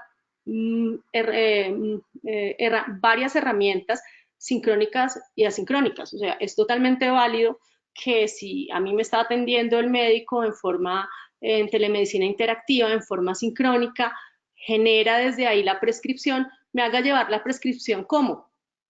Puede que me la muestre en la pantalla, pero además me la mande por mail para que yo la reciba o me la mande en un archivo junto a mi WhatsApp. Bueno, según el procedimiento como se haya definido, para que efectivamente se tenga y se comparta la información. Sí, la norma no dice nada sobre ese tema, pero la lógica me dice que sí. Yo no sé tú cómo lo ves. No, sí, ahí la norma, de alguna manera, la resolución sí da alineamientos y dice la calidad y la seguridad de los datos tiene que mantenerse. Si yo le voy a dar una prescripción a un paciente, seguramente le debo mandar por correo electrónico un PDF que es el que yo puedo después decir, mire, esto fue lo que yo le receté al paciente, esa fue la prescripción y como tal le llegó al paciente. A medida que avancen las plataformas, seguramente habrá maneras de ir a prescripciones electrónicas, como lo hace hoy en día, por ejemplo, Estonia, pero entre tanto, lo que la norma dice, lo que la resolución dice, es que se debe garantizar la calidad de los datos. Y si yo le envío, y yo lo interpretaría como si yo le envío al paciente después la prescripción por un medio asincrónico, debo dejarlo tanto registrado en la historia clínica, que esa fue la prescripción, como enviárselo por un mecanismo seguro, que en este caso seguramente sería un PDF. Eso también aplicaría para otras interacciones que hago por WhatsApp o por correo electrónico. Por lo menos debería quedar registrada la interacción en la historia clínica si es relevante o si se le ha entregado alguna información al paciente o se ha hecho algo que sea parte de ese proceso. Porque lo que sí es claro en la normatividad es que esa calidad de datos y esa trazabilidad debe existir.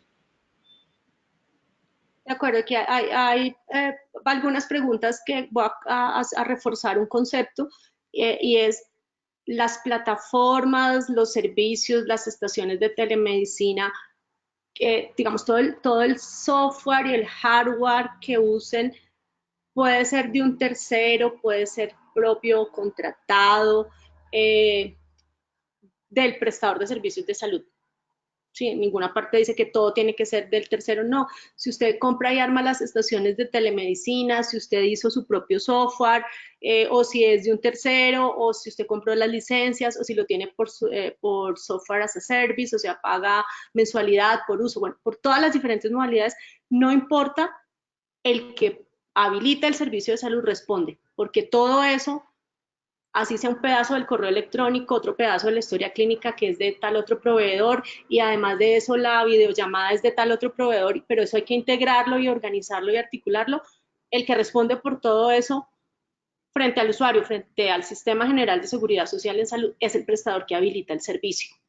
Claramente vamos a tener que hacer un ejercicio, ¿cierto?, de, en ese proceso de transformación digital, identificar cuál es el estado actual en mi organización, hacia dónde quiero llegar yo con estas oportunidades que se dan aquí en a raíz de este proceso de transformación digital, y entender qué piezas tengo, qué piezas me faltan, o si hace sentido armar piezas nuevas, no sé cómo hacerlo o ejemplificarlo, para poder obtener los logros, para poder avanzar en el tema y obtener los resultados que necesito, que en últimas tienen que ver con que el paciente sea bien atendido.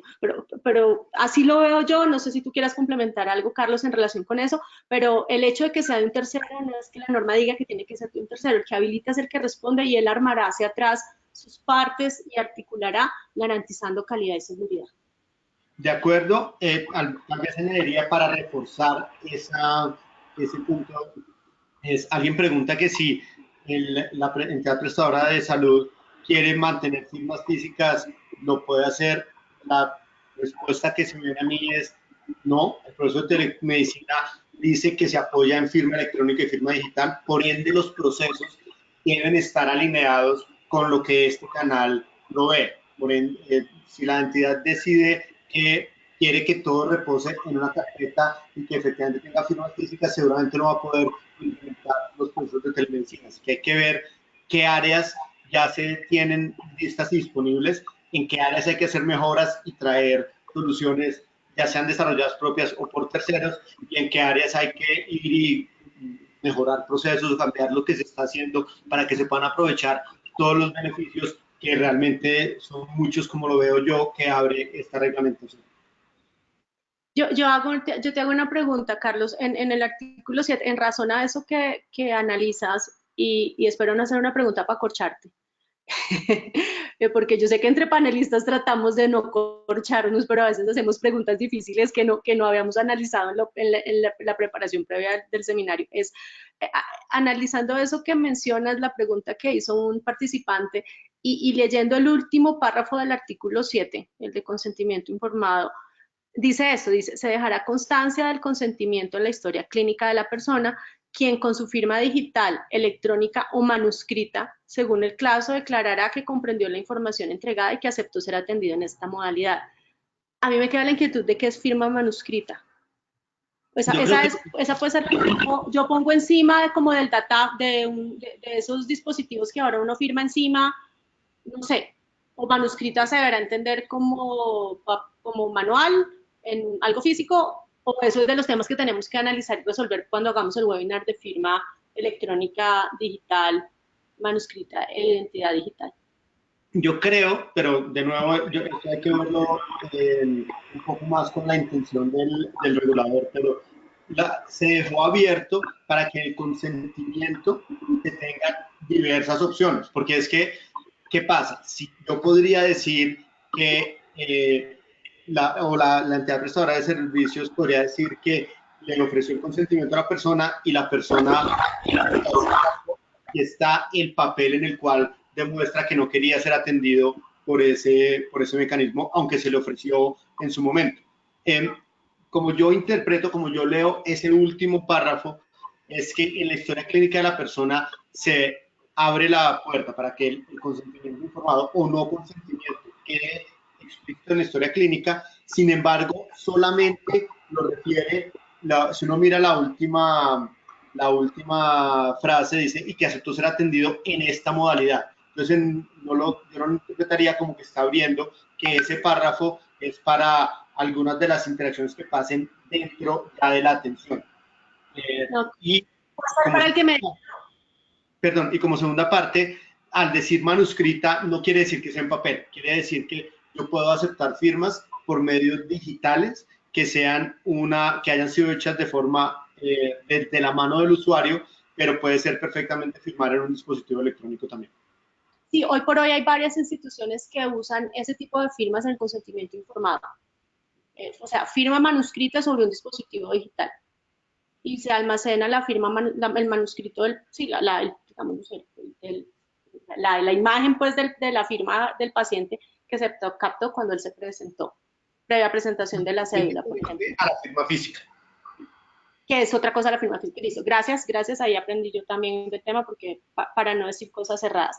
Aquí me preguntan, ¿una institución puede ser, o nos preguntan, puede ser en telemedicina receptor y emisor, tener ambos tipos de habilitación? La respuesta es sí, claro.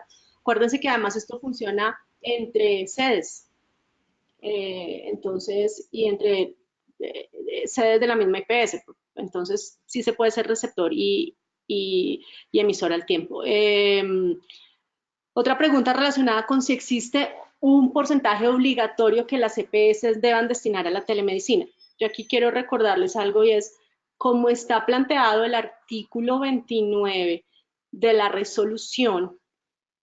Los servicios de salud que estén cubiertos en el plan de beneficios, ya sea que se presten en cualquier modalidad, intramural, hospitalaria, intramural, ambulatoria, intramural, extramural o por telemedicina, o sea, el servicio se puede prestar de todas esas formas, siempre y cuando se trate de servicios o procedimientos que estén cubiertos o que estén incluidos, no cubiertos, incluidos en el plan de beneficios, se pagan con cargo a la UPC. O sea, no es la discusión que teníamos hace un tiempo de venga, es que cúbrame, pero es que la telemedicina no está cubierta. No, es que la telemedicina no es un servicio de salud. La telemedicina es una forma de prestar los servicios. Y los servicios, dentro de los servicios se hacen procedimientos. Y lo que nuestro plan de beneficios incluye son procedimientos que se ejecutan en servicios. Entonces, eso es bien importante. Aquí la distinción que hace la resolución es, vea, con plata del sistema general de seguridad social en salud vamos a pagar los servicios que por modalidad de telemedicina hagan prestadores de servicios de salud inscritos en el REPS y habilitados en el REPS. Y que además de eso, si son servicios y procedimientos que están incluidos en el plan de beneficios, se van con cargo a la UPC. Y si son servicios y procedimientos no PBS, van por MIPRES. Así es como yo resumiría el artículo 29 y en este tema de financiación. Y ya con eso creo que no necesitamos la forma de interacción con el asegurador y el asegurador también con el prestador, esa es una forma de cómo le vamos a llevar los servicios a la gente. No es la discusión de si se cubre o no se cubre o no está incluido. Bueno, hay un par de preguntas más para ir cerrando. Hay una relacionada, bueno, que están esperando que cambien la norma. Bueno, la normación que tiene varios puntos aquí en las preguntas. Lo primero es, y si ustedes ven en esta diapositiva, hay dos caminos que arman uno solo, y es uno que tiene que ver con la nueva habilitación de servicios de salud. Ya lo mencioné, el ministro lo dijo en el evento de la ANDI en esta semana. La norma estaba por salir, nos contó que ya estaba en jurídica, o sea, que ya había surtido todos los temas técnicos y demás, y pues que está en jurídica. Por otra fuente también me dijeron que eso estaba por estar, mejor dicho, por ya en los próximos días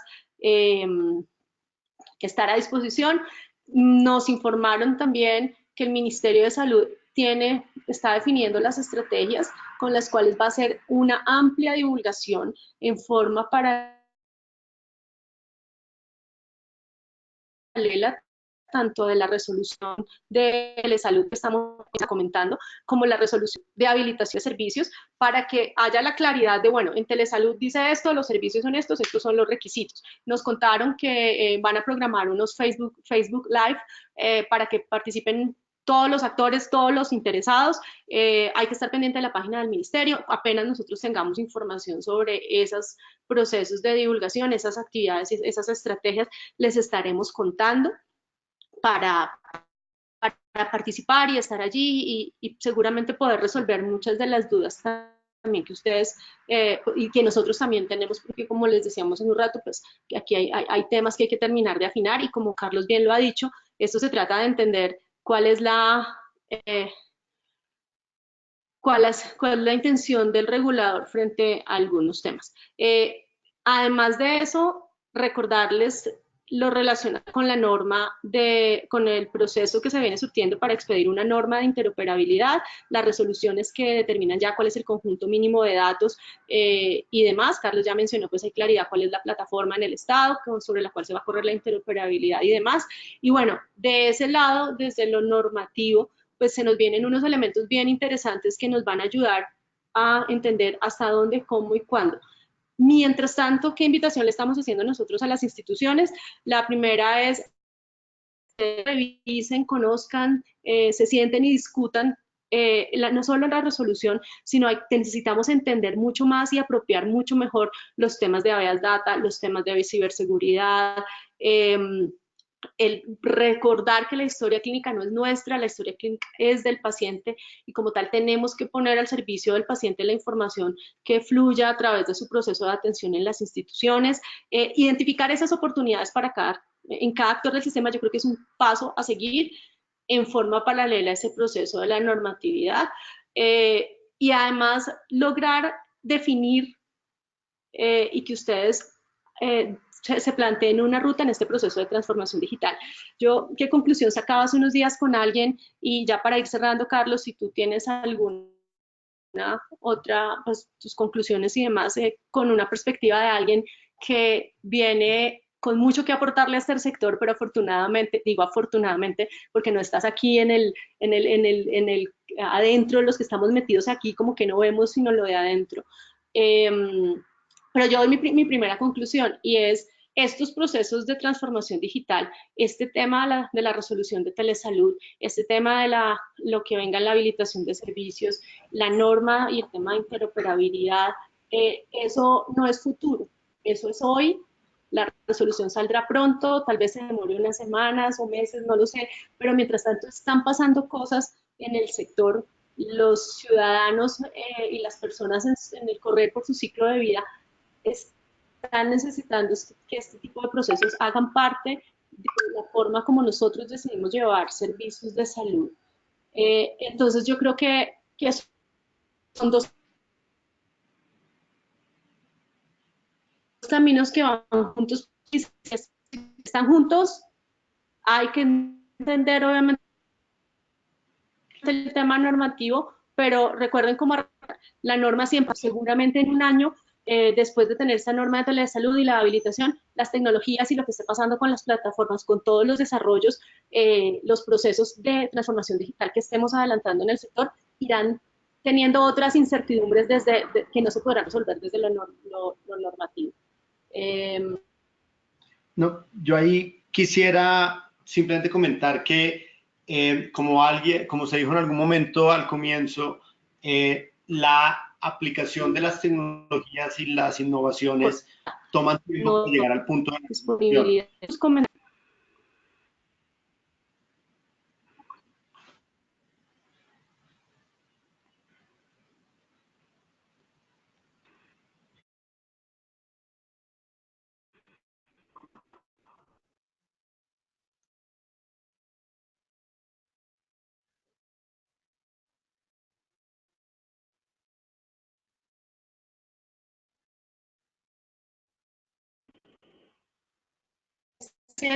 Entre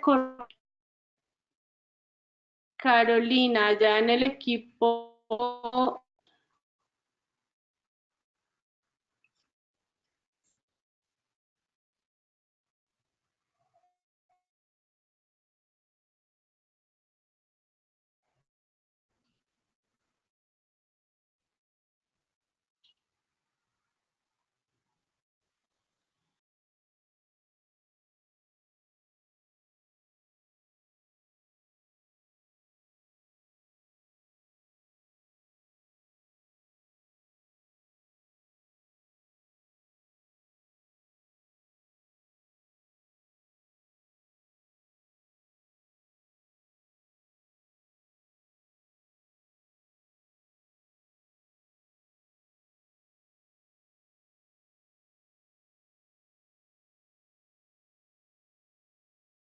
Hola, quiero saber si me escuchan.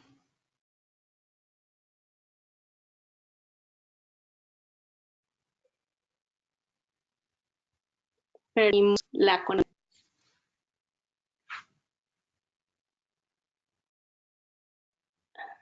Bueno, me dicen que ya me escuchan. Mientras volvemos al audio con Carlos, creo que tuvimos una falla. No, no vamos a decir cuál proveedor de servicios de Internet tenemos, pero ahí ya hay unos desafíos en el tema de conectividad también para todos estos procesos imagínense, si esto es en un webinar, imagínense desde la telesalud. Yo diría que, bueno, mis conclusiones son esas. O sea, mi conclusión inicialmente es eh, o sea, generarles a ustedes una inquietud. Eso fue lo que quisimos hacer con este webinar y llevarles un mensaje para decirles, este tema de la transformación digital es aquí y ahora. Aquí no hay que esperar que pasen mucho tiempo para empezar a repensar cómo es que se van a prestar los servicios de salud en cada uno.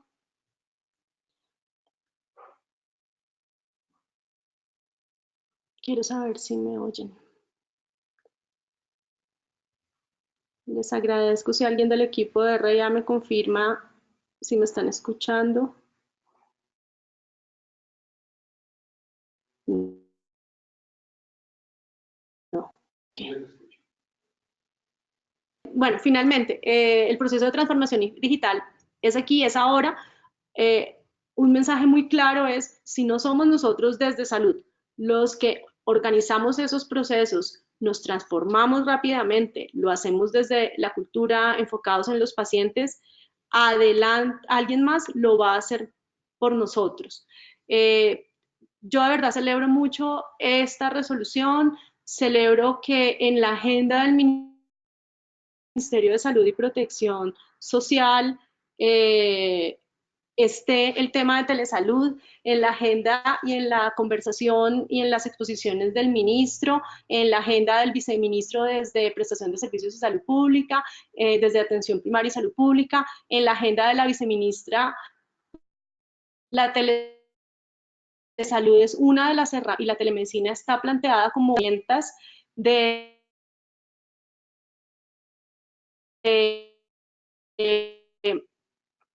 política pública, compartirles a ustedes, a los asistentes al webinar, esa diapositiva, se las voy a mandar por mail, que la presentó la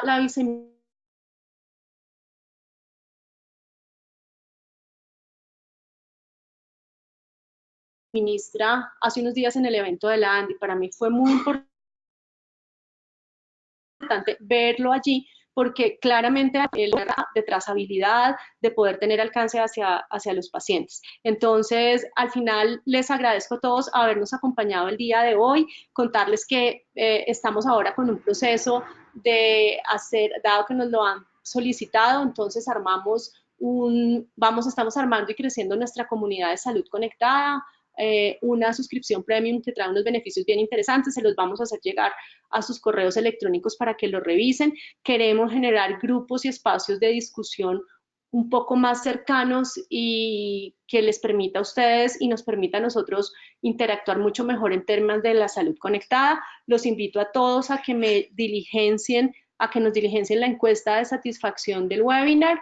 Ha sido un gusto que nos acompañen. Quedaron muchas preguntas por resolver, pero entre que se acabó el tiempo y que la conectividad está mala, creo que ha sido todo por hoy. A Carlos, muchas gracias.